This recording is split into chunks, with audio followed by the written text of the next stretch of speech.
തമ്പുരാനെ, വിശുദ്ധ കുരിശിന്റെ അടയാളത്താലെ ഞങ്ങളുടെ ശത്രുക്കളിൽ നിന്ന് ഞങ്ങളെ രക്ഷിക്കുക.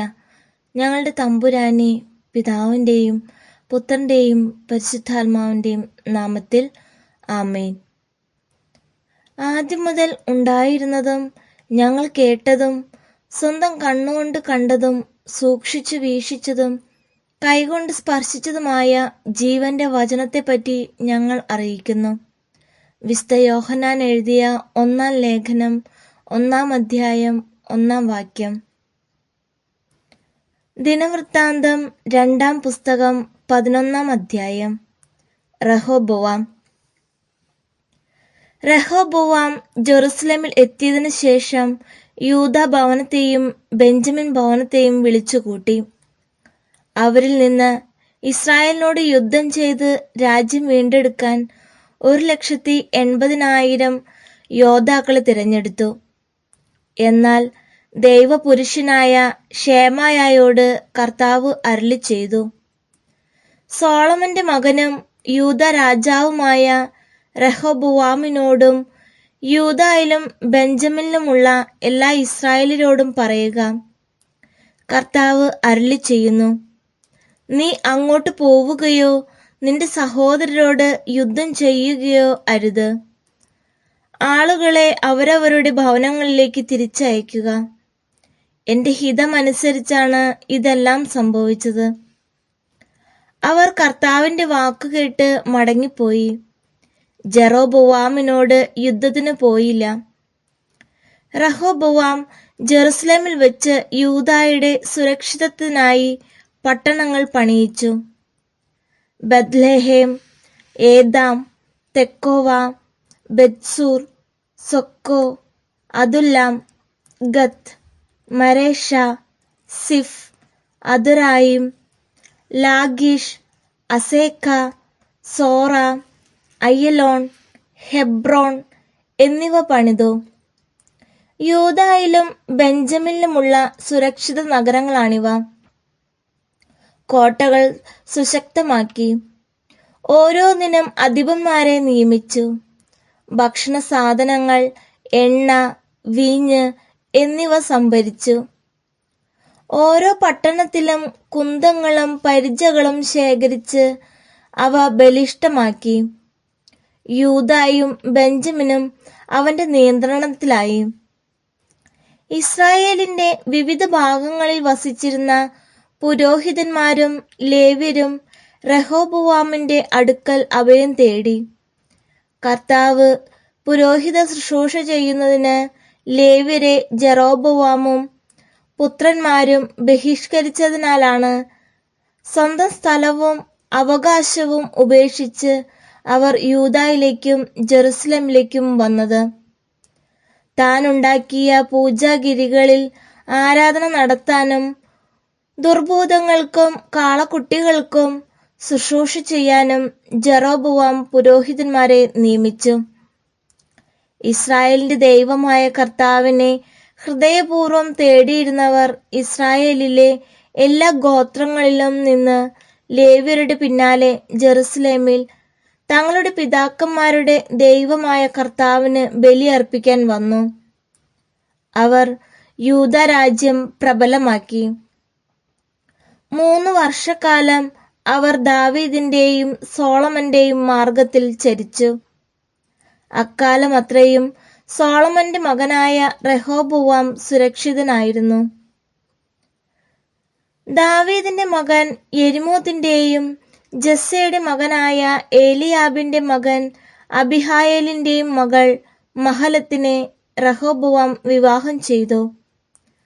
അവർക്ക് യവൂഷ്, ഷെമറിയ, സാഹം എന്നീ പുത്രന്മാർ ജനിച്ചു. അതിനുശേഷം അവൻ അബ്സലോമിന്റെ മകൾ മാഖയെ ഭാര്യയായി സ്വീകരിച്ചു. അവർക്ക് അബിയ, അത്തായി, സീസ, ഷെലോമിത്ത് എന്നിവർ ജനിച്ചു. റഹോബോവാമിന് 18 ഭാര്യമാരും 60 ഉപനാരികളും 28 പുത്രന്മാരും 60 പുത്രിമാരും ഉണ്ടായിരുന്നു. തന്റെ മറ്റു ഭാര്യമാരെയും ഉപനാരികളെയുംക്കാൾ അധികമായി അവൻ അബ്സലോമിന്റെ മകളായ മാഖായെ സ്നേഹിച്ചു. മാഖായുടെ മകൻ അബിയായെ രാജാവാക്കാൻ ആഗ്രഹിച്ചതിനാൽ അവന്റെ രാജകുമാരന്മാരിൽ പ്രഭുക്കനാക്കി. അവൻ പുത്രന്മാരെ യൂദായിലും ബെഞ്ചമിനിലുമുള്ള സകല സുരക്ഷിത നഗരങ്ങളിലും ദേശാധിപതികളായി തന്ത്രപൂർവം നിയമിച്ചു. അവർക്ക് വേണ്ടതെല്ലാം സമൃദ്ധമായി കൊടുത്തു. അവർക്ക് അനേകം ഭാര്യമാരെയും നേടിക്കൊടുത്തു. ദിനവൃത്താന്തം 2-ാം പുസ്തകം 12-ാം അധ്യായം. റഹോബോവാമിന്റെ ഭരണം സുസ്ഥിരവും സുശക്തവുമായപ്പോൾ അവനും ഇസ്രായേൽ ജനവും കർത്താവിന്റെ നിയമം ഉപേക്ഷിച്ചു. അവർ കർത്താവിനോട് അവിശ്വസ്തത കാണിച്ചതിനാൽ റഹോബോവാമിന്റെ 5-ാം ഭരണവർഷം ഈജിപ്ത് രാജാവായ ശീഷാക്ക് 1200 രഥങ്ങളും 60,000 കുതിരപ്പടയാളികളുമായി ജെറുസലേമിനെതിരെ വന്നു. ലിബിയരും സൂക്യരും എത്യോപ്യരുമായി അസംഖ്യം ആളുകളും അവനോടൊത്തുണ്ടായിരുന്നു. അവർ യൂദായിലെ സുരക്ഷിത നഗരങ്ങൾ കീഴടക്കി ജെറുസലേം വരെ എത്തി. റഹോബോവാമിനോടും ശീഷാക്കിനെ ഭയന്ന് ജെറുസലേമിൽ സമ്മേളിച്ച യൂദാ പ്രഭുക്കന്മാരോടും പ്രവാചകനായ ഷേമായ പറഞ്ഞു: കർത്താവ് അരുളിച്ചെയ്യുന്നു, നിങ്ങൾ എന്നെ ഉപേക്ഷിച്ചതിനാൽ ഞാൻ നിങ്ങളെയും ഉപേക്ഷിച്ചു ശീഷാക്കിന്റെ കൈകളിൽ ഏൽപ്പിച്ചിരിക്കുന്നു. അപ്പോൾ രാജാവും ഇസ്രായേൽ പ്രഭുക്കന്മാരും എളിമപ്പെട്ട് കർത്താവ് നീതിമാനാണ് എന്ന് ഏറ്റുപറഞ്ഞു. അവർ എളിമപ്പെട്ടു എന്ന് കണ്ട് കർത്താവ് ഷേമായയോട് അരുളിച്ചെയ്തു: അവർ തങ്ങളെ തന്നെ താഴ്ത്തി. ഇനി ഞാൻ അവരെ നശിപ്പിക്കുകയില്ല. ഞാൻ അവർക്ക് മോചനം നൽകും. ജെറുസലേമിന്റെ മേൽ എന്റെ ക്രോധം ശീഷാക്ക് വഴി ചൊരിയുകയില്ല. എന്നാലും അവർ അവന് ദാസന്മാരായി തീരും. എന്നെ സേവിക്കുന്നതും ഭൂമിയിലെ രാജാക്കന്മാരെ സേവിക്കുന്നതും തമ്മിലുള്ള അന്തരം അവർ അറിയും. ഈജിപ്തിലെ രാജാവായ ശീഷാക്ക് ജെറുസലേമിലെത്തി. ദേവാലയത്തിലെയും രാജകൊട്ടാരത്തിലെയും സകല നിക്ഷേപങ്ങളും എടുത്തുകൊണ്ടുപോയി. സോളമൻ നിർമ്മിച്ച പൊൻപരിചകളും കൊണ്ടുപോയി. റഹോബോവാം രാജാവ് അതിനു പകരം ഓട്ടുപരിചകൾ നിർമ്മിച്ച് കൊട്ടാര കാവൽക്കാരുടെ മേലാളന്മാരെ ഏൽപ്പിച്ചു. രാജാവ് ദേവാലയത്തിലേക്ക് പോകുമ്പോൾ കാവൽക്കാർ അത് ധരിച്ചുകൊണ്ട് നിൽക്കും. പിന്നീട് കാവൽപ്പുരയിൽ സൂക്ഷിക്കും. രാജാവ് എളിമപ്പെട്ടതിനാൽ സമൂല നാശത്തിനിടയാകാതെ കർത്താവിന്റെ ക്രോധം അവനിൽ നിന്ന് അകന്നുപോയി. യൂദായുടെ സ്ഥിതി പൊതുവെ മെച്ചമായിരുന്നു. റഹോബോവാം പ്രാബല്യത്തോടെ ജെറുസലേമിൽ വാണു. ഭരണമേൽക്കുമ്പോൾ അവന് 41 വയസ്സുണ്ടായിരുന്നു. തന്റെ നാമം നിലനിർത്തുന്നതിന് കർത്താവ് ഇസ്രായേൽ ഗോത്രത്തിൽ നിന്ന് തിരഞ്ഞെടുത്ത നഗരമായ ജെറുസലേമിൽ അവൻ 17 വർഷം ഭരിച്ചു. അമോനിയായ നാമ ആയിരുന്നു അവന്റെ അമ്മ. റഹോബോവാം തിന്മ പ്രവർത്തിച്ചു. അവൻ ഹൃദയപൂർവം കർത്താവിനെ അന്വേഷിച്ചില്ല. ഷേമായ പ്രവാചകന്റെയും ഇദ്നോ ദീർഘദർശിയുടെയും ദിനവൃത്താന്തങ്ങളിൽ റഹോബോവാമിന്റെ പ്രവർത്തനങ്ങൾ ആദ്യാന്തം രേഖപ്പെടുത്തിയിട്ടുണ്ടല്ലോ. റഹോബോവാമും ജെറോബോവാമും തമ്മിൽ നിരന്തരം യുദ്ധം നടന്നു. റഹോബോവാം പിതാക്കന്മാരോട് ചേർന്നു ദാവീദിന്റെ നഗരത്തിൽ സംസ്കരിക്കപ്പെട്ടു. മകൻ അബിയ ഭരണമേറ്റു. ദിനവൃത്താന്തം 2-ാം പുസ്തകം 13-ാം അധ്യായം. അബിയ. ജെറോബോവാം രാജാവിന്റെ 18-ാം ഭരണവർഷം അബിയ യൂദായിൽ വാഴ്ച തുടങ്ങി. അവൻ ജെറുസലേമിൽ 3 വർഷം ഭരിച്ചു. ഗിബിയയിലെ ഊറിയേലിന്റെ മകൾ മിഖായ ആയിരുന്നു അവന്റെ അമ്മ. അബിയായും ജെറോബോവാമും തമ്മിൽ യുദ്ധം നടന്നു. വീരപരാക്രമികളായ 4,00,000 യോദ്ധാക്കളോട് കൂടി അബിയ യുദ്ധത്തിന് പുറപ്പെട്ടു. ജെറോബോവാം 8,00,000 യുദ്ധവീരന്മാരെ അണിനിരത്തി. എഫ്രായിം മലമ്പ്രദേശത്തുള്ള സെമറായിം മലയിൽ നിന്നുകൊണ്ട് അബിയ വിളിച്ചു പറഞ്ഞു, ജെറോബോവാമും സകല ഇസ്രായേലരും കേൾക്കട്ടെ. ഇസ്രായേലിന്റെ ദൈവമായ കർത്താവ് ലവണ ഉടമ്പടിയാൽ ദാവീദിനും പുത്രന്മാർക്കും ഇസ്രായേലിന്റെ രാജ്യത്വം ശാശ്വതമായി നൽകിയിരിക്കുന്നത് നിങ്ങൾക്കറിഞ്ഞുകൂടെ? എങ്കിലും നെബാത്തിന്റെ മകൻ ജെറോബോവാം ദാവീദിന്റെ മകനായ സോളമന്റെ ദാസനായിരിക്കെ തന്റെ യജമാനനെതിരായി മത്സരിച്ചു. നിസ്സാരരും ദുർവൃത്തരുമായ ഏതാനും പേർ അവനോട് ചേർന്ന് സോളമന്റെ മകനായ റെഹോബോവാമിനെ എതിർത്തു. പ്രായവും പക്വതയും എത്താത്ത അവന് അവരെ ചെറുത്തു നിൽക്കുവാൻ സാധിച്ചില്ല. നിങ്ങൾക്ക് സംഖ്യാബലം ഉണ്ട്. ജെറോബോവാം ഉണ്ടാക്കി തന്ന പൊൻകാളക്കുട്ടികൾ ദൈവങ്ങളായും ഉണ്ട്. താൻ നിമിത്തം ദാവീദിന്റെ സന്തതിക്ക് നൽകിയിരിക്കുന്ന രാജ്യത്വത്തോട് ചെറുത്തു നിൽക്കാമെന്ന് നിങ്ങൾ വിചാരിക്കുന്നുവോ? കർത്താവിന്റെ പുരോഹിതന്മാരായ അഹ്റോന്റെ പുത്രന്മാരെയും ലേവ്യരെയും തുരത്തിയിട്ട് മറ്റ് ജനതകളെ പോലെ നിങ്ങൾ സ്വന്തമായി പുരോഹിതന്മാരെ നിയോഗിച്ചില്ലേ? തന്നെ പ്രതിഷ്ഠിക്കാൻ ഒരു കാളക്കുട്ടിയെയോ 7 മുട്ടാടുകളെയോ കൊണ്ടുവരുന്ന ഏവനും ദൈവമെന്ന് പറയപ്പെടുന്ന നിന്റെ ദേവന്മാർക്ക് പുരോഹിതനായി തീരുന്നു. എന്നാൽ കർത്താവാണ് ഞങ്ങളുടെ ദൈവം, അവിടുത്തെ ഞങ്ങൾ പരിത്യജിച്ചിട്ടില്ല. കർത്താവിന് ശുശ്രൂഷ ചെയ്യാൻ അഹ്റോന്റെ പുത്രന്മാരും അവരെ സഹായിക്കാൻ ലേവ്യരും ഞങ്ങൾക്കുണ്ട്. അവർ എന്നും രാവിലെയും വൈകുന്നേരവും കർത്താവിന് ദഹനബലികളും പരിമള ധൂപങ്ങളും അർപ്പിക്കുന്നു. തനി സ്വർണം കൊണ്ടുള്ള മേശമേൽ തിരുസാന്നിധ്യ അപ്പം വെക്കുന്നു. എല്ലാ സായാഹ്നത്തിലും കത്തിക്കുവാൻ വേണ്ടി അവർ പൊൻവിളക്കുകാലും വിളക്കുകളും ഭംഗിയായി സൂക്ഷിക്കുന്നു. ഇങ്ങനെ ഞങ്ങൾ ഞങ്ങളുടെ ദൈവമായ കർത്താവിന്റെ കൽപ്പന പാലിക്കുന്നു. നിങ്ങളോ അവിടുത്തെ പരിത്യജിച്ചിരിക്കുന്നു. ദൈവമാണ് ഞങ്ങളുടെ നായകൻ.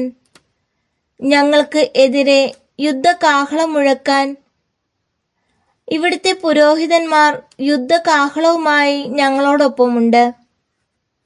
ഇസ്രായേൽ സന്തതികളെ, നിങ്ങളുടെ പിതാക്കന്മാരുടെ ദൈവമായ കർത്താവിനോട് യുദ്ധത്തിന് ഒരുമ്പെടരുത്. നിങ്ങൾ വിജയിക്കുകയില്ല. ജെറോബോവാം യൂദ സൈന്യത്തോടൊപ്പം പിന്നിൽ ആക്രമിക്കാൻ പതിയിരിപ്പുകാരെ അയച്ചിരുന്നു. അങ്ങനെ സൈന്യം മുൻപിലും പതിയിരിപ്പുകാർ പിന്നിലുമായി യൂദായെ വളഞ്ഞു. മുന്നിലും പിന്നിലും ആക്രമണമുണ്ടായപ്പോൾ യൂദ സൈന്യം കർത്താവിനോട് നിലവിളിച്ചു. പുരോഹിതന്മാർ കാഹളം ഊതി. യൂദ സൈന്യം പോർവിളി നടത്തി. അവർ ആർത്തു വിളിച്ചപ്പോൾ അബിയായുടെയും യൂദായുടെയും മുൻപിൽ ജെറോബോവാമിനെയും ഇസ്രായേലിനെയും ദൈവം തോൽപ്പിച്ചു. ഇസ്രായേൽ സൈന്യം യൂദായുടെ മുൻപിൽ തോറ്റോടി. ദൈവം അവരെ യൂദായുടെ കൈകളിൽ ഏൽപ്പിച്ചു. അബിയായും സൈന്യവും കൂട്ടക്കൊല നടത്തി. ഇസ്രായേലിലെ 5,00,000 വീരയോദ്ധാക്കൾ അവിടെ മരിച്ചു വീണു. അന്ന് ഇസ്രായേൽ കീഴടങ്ങി. തങ്ങളുടെ പിതാക്കന്മാരുടെ ദൈവമായ കർത്താവിൽ ആശ്രയിച്ചതിനാൽ യൂദ വിജയം കൈവരിച്ചു. അബിയ ജെറോബോവാമിനെ പിന്തുടർന്ന് ബഥേൽ, യഷാന, എഫ്രോൺ എന്നീ പട്ടണങ്ങളും അവയോട് ചേർന്നുള്ള ഗ്രാമങ്ങളും പിടിച്ചെടുത്തു. അബിയായുടെ കാലത്ത് ജെറോബോവാമിന് അധികാരം വീണ്ടെടുക്കുവാൻ സാധിച്ചില്ല. കർത്താവ് അവനെ ശിക്ഷിച്ചു, അവൻ മരിച്ചു. എന്നാൽ അബിയ പ്രാബല്യം നേടി. അവന് 14 ഭാര്യമാരും 22 പുത്രന്മാരും 16 പുത്രിമാരും ഉണ്ടായിരുന്നു.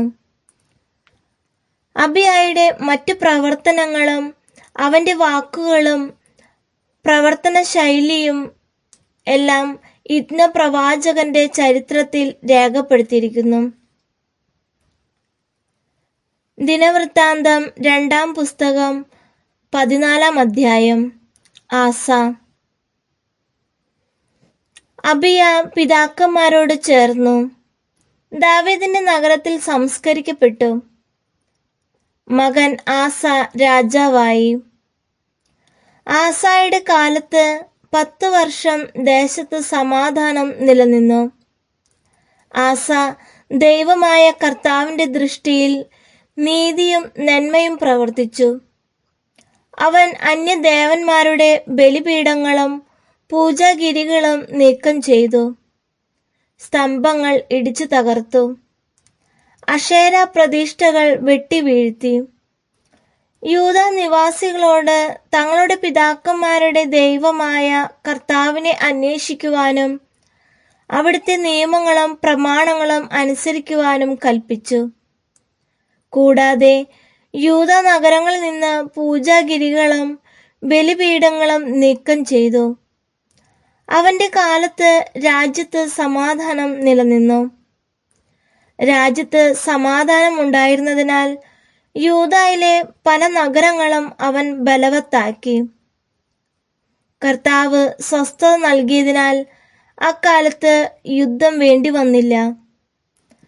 അവൻ യൂദാ നിവാസികളോട് പറഞ്ഞു, നമുക്ക് ഈ പട്ടണങ്ങൾ പുതുക്കി പണിയാം. അവയെ മതിലുകളും ഗോപുരങ്ങളും വാതിലുകളും ഓടാമ്പലുകളും കൊണ്ട് സുരക്ഷിതമാക്കാം. നാം നമ്മുടെ ദൈവമായ കർത്താവിനെ അന്വേഷിച്ചതിനാൽ ദേശം ഇപ്പോഴും നമ്മുടെ അധീനതയിൽ തന്നെ. നാം വിളിച്ചപേക്ഷിച്ചു, അതിർത്തികളിലെല്ലാം അവിടുന്ന് സമാധാനം നൽകിയിരിക്കുന്നു. അങ്ങനെ അവർ എല്ലാം പണിത് ഭദ്രമാക്കി. ആസായ്ക്ക് യൂദായിൽ നിന്ന് കുന്തവും പരിചയം ധരിച്ച 3 ലക്ഷം പടയാളികളും ബെഞ്ചമിനിൽ നിന്ന് ചെറുപരിചകയും വില്ലും ധരിച്ച 2,80,000 പേരും ഉണ്ടായിരുന്നു. ഇവരെല്ലാം ധീരയോദ്ധാക്കളായിരുന്നു. എത്യോപ്യനായ സേര 10 ലക്ഷം പടയാളികളും 300 രഥങ്ങളുമായി അവർക്കെതിരെ മരേഷ വരെ എത്തി. ആസ അവനെതിരെ പുറപ്പെട്ടു. ഇരു കൂട്ടരും മരേഷായിലെ സഫാത്ത താഴ്വരയിൽ അണിനിരന്നു. അപ്പോൾ ആസ തന്റെ ദൈവമായ കർത്താവിനോട് നിലവിളിച്ചു, കർത്താവേ, ബലവാനെതിരെ ബലഹീനനെ സഹായിക്കാൻ അവിടുന്നല്ലാതെ മറ്റാരുമില്ല. ഞങ്ങളുടെ ദൈവമായ കർത്താവേ, ഞങ്ങൾ അങ്ങയെ ശരണം പ്രാപിക്കുന്നു. ഞങ്ങളെ സഹായിക്കണമേ. അവിടുത്തെ നാമത്തിലാണ് ഞങ്ങൾ ഈ വലിയ സൈന്യത്തിനെതിരെ വന്നിരിക്കുന്നത്. കർത്താവേ, അവിടുന്നാണ് ഞങ്ങളുടെ ദൈവം. അങ്ങേക്കെതിരെ മർത്യൻ പ്രബലനാകരുതേ. ആസായുടെയും യൂദായുടെയും മുൻപിൽ കർത്താവ് എത്യോപ്യരെ പരാജയപ്പെടുത്തി. അവർ തോറ്റോടി. ആസായും കൂട്ടരും ഗർവാര വരെ അവരെ പിന്തുടർന്നു. ഒന്നൊഴിയാതെ എത്യോപ്യരെല്ലാവരും മരിച്ചു വീണു. അവർ കർത്താവിൻ്റെയും അവിടുത്തെ സൈന്യത്തിൻ്റെയും മുൻപിൽ തകർന്നു പോയിരുന്നു. അന്ന് യൂദാ സൈന്യം വലിയൊരു കൊള്ള നടത്തി. ഗരാറിന് ചുറ്റുമുള്ള സകല പട്ടണങ്ങളും അവർ തകർത്തു. അവിടുത്തെ നിവാസികൾ കർത്താവിനെക്കുറിച്ചുള്ള ഭയം നിമിത്തം പരിഭ്രാന്തരായിരുന്നു. യൂദാ സൈന്യം അവ കൊള്ളയടിച്ചു. ധാരാളം വസ്തുക്കൾ കരസ്ഥമാക്കി. മൃഗശാലകൾ നശിപ്പിച്ചു. ധാരാളം ആടുകളെയും ഒട്ടകങ്ങളെയും കൈവശപ്പെടുത്തി. അവർ ജെറുസലേമിലേക്ക് മടങ്ങി. ദിനവൃത്താന്തം 2-ാം പുസ്തകം 15-ാം അധ്യായം. ദൈവത്തിന്റെ ആത്മാവ് ഓദേദിന്റെ മകൻ അസറിയായുടെ മേൽ വന്നു. അവൻ ആസയുടെ അടുത്ത് ചെന്ന് പറഞ്ഞു, ആസ രാജാവേ, യൂദ ബെഞ്ചമിൻ നിവാസികളെ കേൾക്കുവിൻ. നിങ്ങൾ കർത്താവിനോട് ചേർന്നിരിക്കുന്നിടത്തോളം കാലം അവിടുന്ന് നിങ്ങളോട് കൂടെ ഉണ്ടായിരിക്കും. നിങ്ങൾ അവിടുത്തെ അന്വേഷിച്ചാൽ കണ്ടെത്തും. നിങ്ങൾ അവിടുത്തെ പരിത്യജിച്ചാൽ അവിടുന്ന് നിങ്ങളെയും പരിത്യജിക്കും. സത്യദൈവമോ പഠിപ്പിക്കാൻ പുരോഹിതനോ നിയമമോ ഇല്ലാതെ ഇസ്രായേൽ ദീർഘകാലം കഴിഞ്ഞു. എന്നാൽ കഷ്ടതകൾ നേരിട്ടപ്പോൾ അവർ ഇസ്രായേലിന്റെ ദൈവമായ കർത്താവിലേക്ക് തിരിഞ്ഞു. അവർ അവിടുത്തെ അന്വേഷിച്ചു കണ്ടെത്തി. അന്ന് സകല ദേശങ്ങളിലും അക്രമങ്ങളും കലാപങ്ങളും നടമാടിയിരുന്നതിനാൽ ആരും സുരക്ഷിതരായിരുന്നില്ല. ദൈവം സകലവിധ ദുരിതങ്ങളും അവരുടെ മേൽ വരുത്തിയതിനാൽ ജനത ജനതയ്ക്കെതിരായും നഗരം നഗരത്തിനെതിരായും യുദ്ധം ചെയ്ത് ഛിന്ന ഭിന്നമായി. നിങ്ങൾ ധീരന്മാരായിരിക്കുവിൻ. നിങ്ങളുടെ കൈകൾ തളരാതിരിക്കട്ടെ. നിങ്ങളുടെ പ്രവൃത്തികൾക്ക് പ്രതിഫലം ലഭിക്കും. ഓദേദിന്റെ മകൻ അസറിയായുടെ പ്രവചനം കേട്ട് ആസ ധൈര്യപ്പെട്ടു. യൂദായിലും ബെഞ്ചമിനിലും എഫ്രായിം മലമ്പ്രദേശത്തും അവൻ പിടിച്ചടക്കിയ നഗരങ്ങളിൽ നിന്നും മ്ലേച്ഛ വിഗ്രഹങ്ങളെ നീക്കിക്കളഞ്ഞു. ദേവാലയ പൂമുഖത്തിന്റെ മുൻപിലുണ്ടായിരുന്ന കർത്താവിന്റെ ബലിപീഠം പുനരുദ്ധരിച്ചു. കർത്താവ് ആസായോട് കൂടെ ഉണ്ടെന്ന് മനസ്സിലാക്കിയപ്പോൾ എഫ്രായിം, മനാസെ, ശിമയോൻ എന്നീ ഇസ്രായേൽ ഗോത്രങ്ങളിൽ നിന്ന് അനേകർ അവനോട് ചേർന്ന് അവന്റെ രാജ്യത്ത് താമസമാക്കി. യൂദായ്ക്കും ബെഞ്ചമിനും പുറമെ ഇസ്രായേലിൽ നിന്ന് കൂറുമാറി വന്നവരെയും ആസ വിളിച്ചുകൂട്ടി. ആസായുടെ 15-ാം ഭരണവർഷം 3-ാം മാസം എല്ലാവരും ജെറുസലേമിൽ സമ്മേളിച്ചു. തങ്ങൾ കൊണ്ടുവന്ന കൊള്ളമുതലിൽ നിന്ന് 700 കാളകളെയും 7000 ആടുകളെയും അന്ന് അവർ കർത്താവിന് ബലിയർപ്പിച്ചു. തങ്ങളുടെ പിതാക്കന്മാരുടെ ദൈവമായ കർത്താവിനെ പൂർണ്ണ ഹൃദയത്തോടും പൂർണ്ണ ആത്മാവോടും കൂടി അന്വേഷിക്കുമെന്നും ഇസ്രായേലിന്റെ ദൈവമായ കർത്താവിനെ അന്വേഷിക്കാത്തവർ പുരുഷനോ സ്ത്രീയോ ബാലനോ വൃദ്ധനോ ആകട്ടെ വധിക്കപ്പെടണമെന്നും അവർ ഉടമ്പടി ചെയ്തു. ആർത്തു വിളിച്ച് കൊമ്പും കുഴലും ഊതിക്കൊണ്ട് കർത്താവിന്റെ നാമത്തിൽ അവർ ശപഥം ചെയ്തു. യൂദ മുഴുവനും ഈ ശപഥത്തിൽ ആഹ്ലാദിച്ചു. പൂർണ്ണ ഹൃദയത്തോടെ പ്രതിജ്ഞ ചെയ്യുകയും പൂർണ്ണ മനസ്സോടെ കർത്താവിനെ അന്വേഷിക്കുകയും ചെയ്തു. അവിടുന്ന് അവർക്ക് ദർശനമരുളി എങ്ങും സ്വസ്ഥത നൽകുകയും ചെയ്തു. ആസ രാജാവിന്റെ പിതാമഹി മാഘ അഷേര ദേവതയുടെ മ്ലേച്ഛ വിഗ്രഹം ഉണ്ടാക്കിയതിനാൽ അവളെ അമ്മറാണി എന്ന സ്ഥാനത്ത് നിന്ന് മാറ്റി. ആസ ആ വിഗ്രഹം വെട്ടിമുറിച്ച് കഷ്ണങ്ങളാക്കി കിദ്രോൺ തോട്ടിനരികെ വെച്ച് ചുട്ടുകളഞ്ഞു. പൂജാഗിരികൾ ഇസ്രായേലിൽ നിന്ന് നീക്കം ചെയ്തെങ്കിലും ജീവിതകാലം മുഴുവനും ആസ ഹൃദയവിശുദ്ധി പാലിച്ചു. തന്റെ പിതാവും താനും കാഴ്ചവെച്ച സ്വർണവും വെള്ളിയും പാത്രങ്ങളും അവൻ ദേവാലയത്തിലേക്ക് കൊണ്ടുവന്നു. അവന്റെ 35-ാം ഭരണവർഷം വരെ യുദ്ധമൊന്നും ഉണ്ടായില്ല. നമ്മുടെ ദൈവമായ കർത്താവിന് സ്തുതി. സ്വർഗസ്ഥനായ ഞങ്ങളുടെ പിതാവേ, അങ്ങയുടെ നാമം പൂജിതമാകണമേ. അങ്ങയുടെ രാജ്യം വരണമേ. അങ്ങയുടെ തിരുമനസ്സ് സ്വർഗത്തിൽ പോലെ ഭൂമിയിലുമാകണമേ. അന്നന്ന് വേണ്ടുന്ന ആഹാരം ഇന്ന് ഞങ്ങൾക്ക് തരണമേ. ഞങ്ങളുടെ കടക്കാരോട് ഞങ്ങൾ ക്ഷമിച്ചിരിക്കുന്നത് പോലെ ഞങ്ങളുടെ തെറ്റുകൾ ഞങ്ങളോട് ക്ഷമിക്കണമേ. ഞങ്ങളെ പ്രലോഭനത്തിൽ ഉൾപ്പെടുത്തരുതേ. തിന്മയിൽ നിന്ന് ഞങ്ങൾ രക്ഷിച്ചു കൊള്ളണമേ. ആമേൻ. നന്മ നിറഞ്ഞ മറിയമേ സുസ്ഥി, കർത്താവ് അങ്ങയോടുകൂടെ സ്ത്രീകളിൽ അങ്ങ് അനുഗ്രഹിക്കപ്പെട്ടവളാവുന്നു. അങ്ങയുടെ ഉദരത്തിൻ ഫലമായ ഈശോ അനുഗ്രഹിക്കപ്പെട്ടവനാവുന്നു. പരിശുദ്ധ മറിയമേ തമ്പുരാന്റെ അമ്മേ, പാപികളായ ഞങ്ങൾക്ക് വേണ്ടി എപ്പോഴും ഞങ്ങളുടെ മരണസമയത്തും തമ്പുരാനോട് അപേക്ഷിച്ചു കൊള്ളണമേ. ആമേൻ. പിതാവിനും പുത്രനും പരിശുദ്ധാത്മാവിനും സ്തുതി, ആദിയിലെ പോലെ ഇപ്പോഴും എപ്പോഴും എന്നേക്കും. ആമേൻ.